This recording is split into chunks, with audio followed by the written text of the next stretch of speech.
Today we're using the new Strike King Crater Head jig. This is a perfect jig for river type scenarios like we're dealing with today.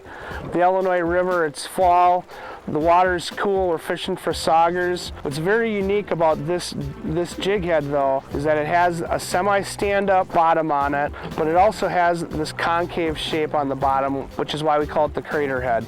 And what that does is that allows that jig to stand perfectly on the bottom. So in a sauger type bite, especially as the water gets cooler like it is now, what's awesome about this jig is it stands hook up every time. So when those saugers come in to bite, they're going right at that hook right away and you get great hookups. A lot of times they'll pin the bait to the bottom also, and this jig provides great hookups. Today we're using the 3/8 ounce jig, which is the perfect size when you're fishing depths, say from 15 to 20 plus foot of water. With this type of current, we're right around 0.8 to 1 mile an hour. I like that 3/8 size.